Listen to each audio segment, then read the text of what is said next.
अस्सलामुअलैकुम। क्या हाल हैं आप सबके? उम्मीद है सब खैर खैरियत से होंगे। अल्लाह ताला हमेशा हम सबको अपने हिफ्ज़ व अमान में रखें, आमीन सुमा आमीन। आप सोच रहे होंगे ये हमें आज जनाब हॉस्पिटल दिखा रही है, तो जनाब वाकई ये हॉस्पिटल ही है। और मुझे जाना पड़ा था अपने शोल्डर पेन के इलाज के लिए, जो कि घर में मेरे हस्बैंड दवाई दे रहे थे लेकिन उससे फ़र्क नहीं पड़ रहा था। तो उन्होंने सोचा कि इसका एक्सरे भी करवा लिया जाए और स्पेशलिस्ट आर्थोपीडिक स्पेशलिस्ट को भी दिखा दिया जाए। तो इसके लिए हम शमीसी गए थे अबीर हॉस्पिटल में। इधर पाकिस्तानी स्पेशलिस्ट हैं आर्थोपेडिक के, जो कि कंधे शंधों को डील करते हैं। और ये इतना सुहाना शाम का वक्त था और माशाल्लाह शमीसी में खूब रौनक थी। खैर जनाब सब कुछ चेक करवाया, अल्हम्दुलिल्लाह सब सही था। वेंस का प्रॉब्लम था, वेंस वो कह रहे थे अकड़ी हुई हैं, उसके लिए उन्होंने दवाई दे दी, एक्सरे वगैरह सब कुछ क्लियर आया। और आपको पता है शमीसी जाएं और खाना ना लेके आएँ, कढ़ाई और चप्पल कबाब, तो हमारा शमीसी का टूर कभी कंप्लीट नहीं होता। इसके अलावा वहाँ जनाब आम बिक रहे थे और माल्टे, और हमारे पाकिस्तानी भाई साहब थे बहुत ईमानदार, सच्चे और क्या कहना चाहिए वफ़ादार और मुल्क व कौम से मोहब्बत करने वाले। ये सब मैं अलकाबात इसलिए उन्हें दे रही हूँ कि कस्में खा खा के कह रहे थे कि ये चौंसा आम है और आप ले जाएं, और मैंने ले लिया। ये लोग आगे बाप बेटी निकल गए थे, मैं पीछे थी। माल्टे भी ले लिए। माल्टे तो खैर चलो नॉर्मल है जैसे सऊदीया में होते हैं, लेकिन आम वो कह रहा था जी चौंसा आम है, और मैंने ले लिया, बल्कि 2.5 kg ले लिया, जो कि हमारे लिए वैसे ही बहुत ज़्यादा था और देखने में खैर मुझे चौंसा लग भी नहीं रहा था, लेकिन खैर ले लिया। और जब आके जनाब खाया तो यकीन करें उस आदमी को दुआएं देने को दिल चाह रहा था कि इस कदर गलत बयानी से उसने काम लिया। बहरहाल अल्लाह ताला उसको खुश रखें, और आइंदा जिसको सौदा दे सही बोल के बंदे को देना चाहिए, ताकि जिसने लेना है ले, जिसने नहीं लेना वो ना ले। खैर ये कढ़ाई है जिसका ऑयल आपको पता है हमेशा ही निकल जाता है, डब्बा ही ऐसा होता है, हल्का सा हिलाओ तो गिर जाता है। मटन कढ़ाई तो किसी काम की नहीं होती, छोटे छोटे मटन के पीसीज मुख्तलिफ बकरों के डाले हुए होते हैं, और उसमें से अच्छी ऐसे अजीब सा गोश्त होता है कि खाया नहीं जाता। इसलिए चिकन कढ़ाई ली, बिल्कुल फ़्रेश और अच्छी बनी हुई थी, बल्कि बहुत अरसे बाद हमें ये सही कढ़ाई मिली है, वरना यहाँ से भी जब भी कढ़ाई लो तो इतना उन्होंने भुना हुआ होता है कि चिकन को बिल्कुल ड्राई कर दिया होता है, और चबाने के लिए भी आपको पता है उसके लिए बहुत सख्त दान चाहिए। तो इस दफ़ा जो कढ़ाई मिली है ये वो कढ़ाई थी जो बचपन में बच्चियाँ छोटी थी और हम मनफुआ में रहते थे शुरू में, तो उस वक्त अक्सर हम ये कढ़ाई लेते थे और बिल्कुल सेम टेस्ट की कढ़ाई थी, बहुत मज़े की थी। साथ ये रायता तो हर दफ़ा होता ही है, दही और उसके वाला हरा धनिया पुदीने वाला, और साथ जनाब इन्होंने शुक्र है अक्लमंदी करके एक ही लिया था चप्पल कबाब, जो मैं तोड़ के चखना, आपको पता है एक बीवी पर फ़र्ज़ है कि सबको खिलाने से पहले ख़ुद चख ले कि इस काबिल है। बहुत मज़े का था, लेकिन क्योंकि कढ़ाई बहुत ज़्यादा थी हम तीनों के हिसाब से, तो एक चप्पल कबाब भी मोर देन एनफ था। खैर जनाब अब भूख सबको लगी हुई थी जब हम वापस आए हैं, और सबसे पहले जनाब मेरी बेटी साहिबा अपनी प्लेट लेकर आई हैं कि अम्मा मुझे तो डाल दें, क्योंकि उसने 9:30-10 बजे जाके अपना काम शुरू करना होता है लैपटॉप पे, तो वक्त पे ही खाना मिलना उसको बहुत ज़रूरी है। और मैं एक अच्छी माँ का फ़र्ज़ अदा करते हुए जिस तरह वो कहती है उस तरह कर देती हूँ। अब मैंने उसे कहा रायता अलहदा ले लो, लेकिन उसने कहा कि नहीं मुझे तो मसाले के साथ मिला हुआ रायता पसंद है। तो खैर जनाब नान भी थे साथ। ये तो खैर रोटी तो फ्री होती है यार, 10-15 रोटियाँ तक ये लोग दे देते हैं, लेकिन मेरे हस्बैंड 5 ही लाए थे, 5 लेके आए थे, क्योंकि हमारे घर में जो है ये बंदे थोड़े हैं, ज़्यादा हों तो बंदा उस हिसाब से ले लेता है। 5 लाए थे तो हम तीनों ने एक एक खा ली, और 2 इंशाल्लाह अगले दिन काम आ जाएंगे।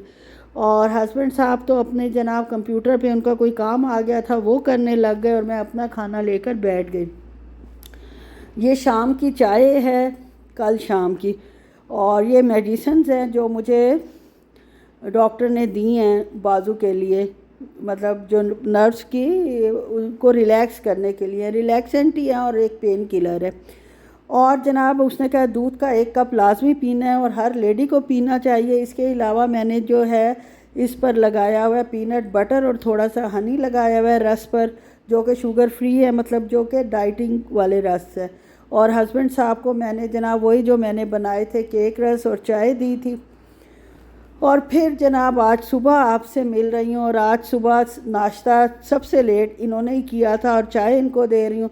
ये जनाब चौंसा आम है, पाकिस्तान को बदनाम करने के लिए इनका नाम चौंसा रख दिया है, और इनको मैंने बाहर निकाल के रख दिया है ताकि ये अच्छे से नरम हो जाएं। नरम हो जाएंगे तो शायद मीठे भी हो जाएं। अभी तो खैर ऐसा जायका है, अल्लाह माफ़ करे। हम सब ने नाश्ता कर लिया है, और अब आपकी बहन जा रही है आटा गूंदने के लिए। आटा गूंदने के लिए आज मैं हाथ से आटा गूंद रही हूँ, क्योंकि कल जो मैंने मेडिसिन ली थी उससे मुझे काफ़ी फ़र्क लगा है माशाल्लाह कंधे में, और मैंने सोचा कि इसका फ़ायदा उठाया जाए और आटा हाथ से ही गूंदा जाए। लेकिन फिर भी वो नया नया, ज़ाहिर है एक दफ़ा की मेडिसिन लेने से तो आपको पता है कि फ़र्क वक्ती तौर पर पड़ता है। उसने कहा था 3 हफ़्ते मुसलसल आपने मेडिसिन लेनी है, क्योंकि नर्व्स के जो पेन होती है ना, ये या इसकी कोई जो भी मसला होता है, इसको ये टाइम कंज्यूमिंग है। यानी पहले 3 हफ़्ते आप लें, अगर फ़र्क ना पड़ा तो मज़ीद 3 हफ़्ते भी लेनी पड़ सकती है। खैर जनाब, मैं तो उन्हीं के कहने पर अमल करूँगी इंशाल्लाह, जैसे डॉक्टर ने कहा है, क्योंकि तभी फ़ायदा होगा, वरना कोई फ़ायदा नहीं। अच्छे खासे ज़ाहिर एक्सरे पे भी प्राइवेट सारा काम कराया, पैसे भी खर्च किए, और अल्लाह ताला ने पहली डोज से ही काफ़ी फ़र्क पड़ गया। लेकिन मेरे हस्बैंड साहब डांट रहे थे कि अभी आटा शाटा गूंदने की ज़रूरत नहीं थी, एक दिन में फ़र्क पड़ा है तो ये फिर अपनी दर्द शुरू हो जाएगा। अभी उसी तरह मशीन से ही गूंदो जैसे पहले गूंद रही थी।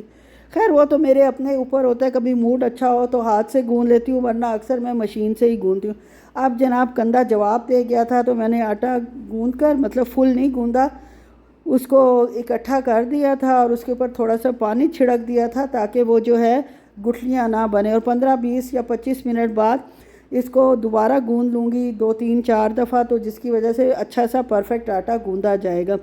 जब तक आटा साहब रेस्ट कर रहे हैं तब तक मैंने अपने बर्तन धो लिए। आज बर्तन भी थोड़े थे, क्योंकि खाना जो है वो मैंने तो वही खाया था जो सीरियल वगैरह लेती हूँ, और बेटी का जो कॉफ़ी केक बना हुआ था उसने वो खा लिया था, तो बर्तन आज इतने ज़्यादा थे नहीं। बस जनाब, फिर भी मुझे शक था पानी छिड़कने के बावजूद कहीं आटा खुश्क ना हो जाए, तो मैंने इसके ऊपर जो है वो गीला कपड़ा भी दे दिया है धोकर निचोड़ कर, ताकि ये सही रहे। यार खाने की चीज़ ज़ाया हो उसका इतना सख्त गुनाह है ना, बेतहाशा। खैर अब मैं फ्रीज़र में से चने लेने आई हूँ जो कि फ़्रोज़न है, और मेरा इरादा है कि मैं मुर्ग चने आज बना लूँ। मुर्ग मैंने जनाब कब से काट के रखा हुआ है, लेकिन कढ़ाई आ गई थी चिकन की, तो मैंने वही 2 वक्त चल गई है, बहुत अच्छे तरीके से खुल के खा लिया, बहुत ज़बरदस्ती भी खिला दिया ताकि ख़त्म हो। तो वो चिकन कटे का कटा पड़ा रह गया। अब कौरमा शौरमा बनाती तो वही टेस्ट आ जाना था, अगर चने डालूँगी तो थोड़ा सा डिफरेंट टेस्ट आ जाएगा। बहरहाल फ्रोज़न चने निकल चुके हैं और इनको अब करते हैं डीफ्रॉस्ट। डीफ्रॉस्ट करने के लिए मैं इनको माइक्रोवेव में डीफ्रॉस्ट करूँगी, और आपको बता देती हूँ कैसे कैसे मैंने इसको डीफ्रॉस्ट करना है। कभी भी माइक्रोवेव में कोई चीज़ डीफ्रॉस्ट करनी हो तो इकट्ठे 10-15 मिनट के लिए बिल्कुल बिल्कुल भी ना छोड़ें।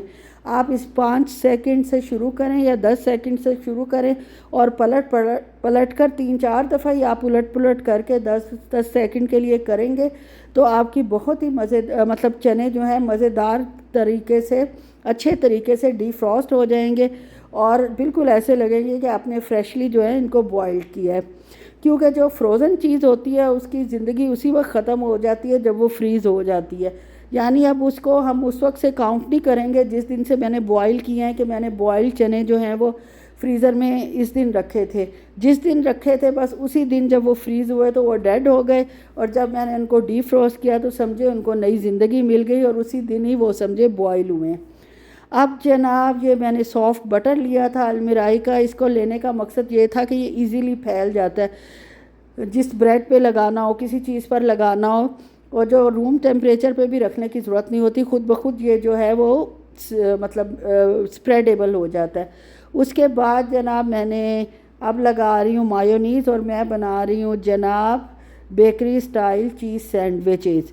इसके ऊपर बिल्कुल हल्की सी मायोनीज़ सारे सैंडविचेस पे लगाऊंगी, दोनों साइड्स पे लगेगी इसमें।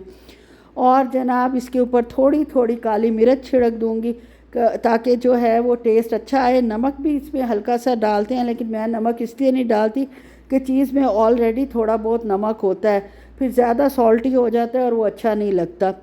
ये जनाब ये जो बर्गर के सैंडविच के ये चीज़ स्लाइसेस हैं, ये बिल्कुल माउथ मेल्टेड हैं। ये मतलब 5-10 मिनट में रूम टेम्परेचर पर बिल्कुल मेल्ट हो जाते हैं और आपके मुंह में घुलना शुरू कर देते हैं और चीज़ का असल मज़ा जो है वो आप ले सकते हो। इसमें टमाटर भी जाने हैं और खीरा भी जाना है और सैलड लीफ भी जाने हैं। खीरा मेरे पास था वो मैं लगा रही हूँ, टमाटर मैं नहीं लगाऊंगी क्योंकि ये हस्बैंड साहब को ऑफिस उसके हॉस्पिटल के लिए देने हैं, तो वो टमाटर का टेस्ट चेंज हो जाता है। और सैलड लीफ इसलिए नहीं लगाया कि वो मेरे पास था नहीं।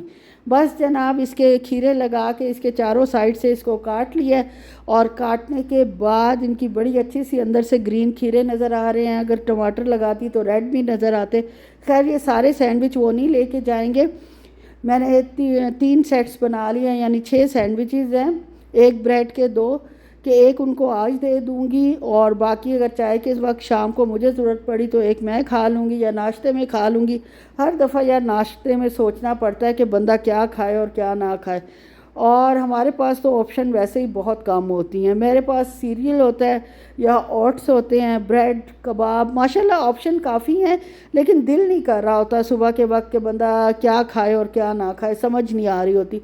लेकिन बनी बनाई चीज़ हट हरामी की वजह से तैयार मिल जाए तो बंदा कहता है कि इसको तो मतलब यही कंज्यूम कर लो जो तैयार पहले की पड़ी हुई है, उसी का फ़ायदा है।